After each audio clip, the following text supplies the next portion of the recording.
So the month has finally come to an end, and as I look around, it's I can't help but notice just how people have become so reckless, so careless with the money they've worked so hard for. And it's high time we set the record straight, guys. It's high time we put things back in order.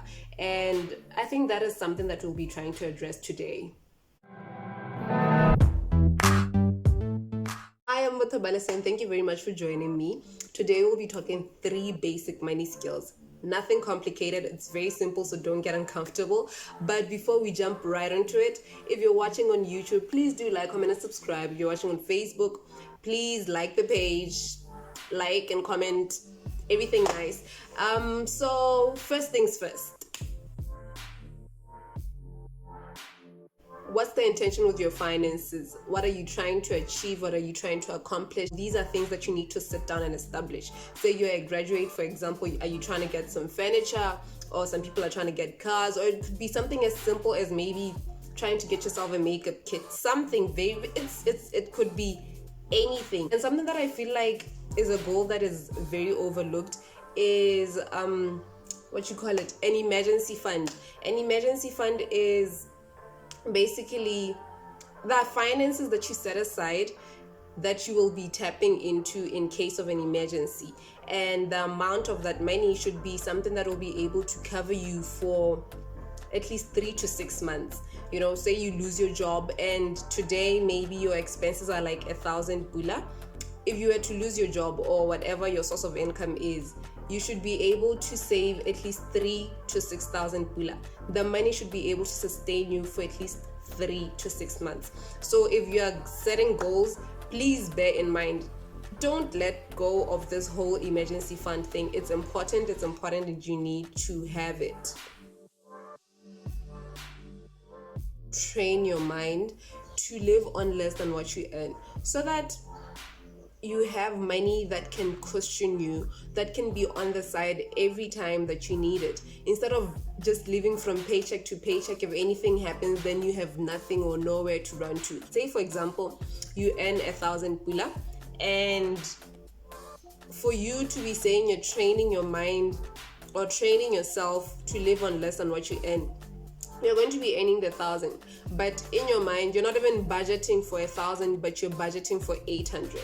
Already you've set aside 200 pula in your mind, and you are training yourself, you're training your body. I was watching this video, Joe Dispenza, and it was on a different context, but the gist of what she was saying really was that the mind cannot tell the difference between a thought and an actual event that is happening. Say for example, you were dumped and you keep on thinking about that event over and over again. The moment you think about it, you feel, you're feeling the pain all over again. It's like you can feel, yeah. It then feels like you're being dumped over and over again.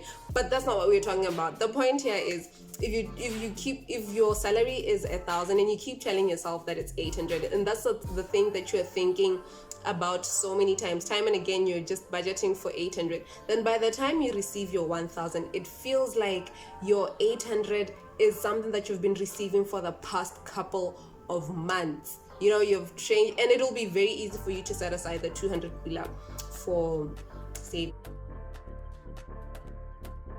Now that we have a goal and we've dealt with our mentality, it's time to practicalize everything. Now, here, by the concept, I got the concept of pay yourself first from a book called The Richest Man in Babylon, whereby the emphasis is really that usually when we get money, we always have something to do with it. We pay people, we buy clothes, and none of it just goes to you and it's for you alone. And the whole thing is save money for yourself. The fact that you've learned how to live on less than what you earn is what will help you to make this whole saving ideology easier than what it's always seemed to be. So the one thing that'll help you to protect your savings is a budget. It's important to budget, because if you don't, then you won't know what your limits are. You won't know what to spend on what. So in the book, The Richest Man in Babylon. The idea was that this is not a standard thing. It's just to give you an idea of what to do with your finances. Save 10% of your money. You can save more if you can, but it's important to save 10% of your money, and then 20% of the money is for you to save to pay off your debts. People don't put this in their budgets, and I don't know why, but it's important to cushion yourself or make an allowance for debts. Save 20% for your debts, and that is to say that if your debts are more than 20%, talk to your people and let them know, worry, I can only afford to pay you such and such an amount, and that will make it easier for you. And the thing with your debts is it's easier. There's a method called the snowball method.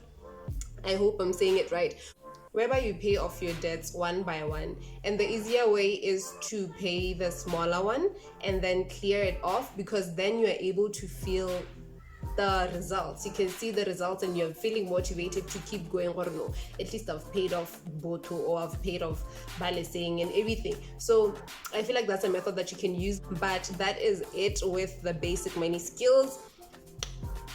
I hope you take better care of your finances. Thank you very much for watching, for tuning in, for joining me today. I really appreciate it. Don't forget to like, comment, and subscribe if you're watching on YouTube, and if you're watching on Facebook, don't forget to like the page and everything. So thank you very much. See you next time.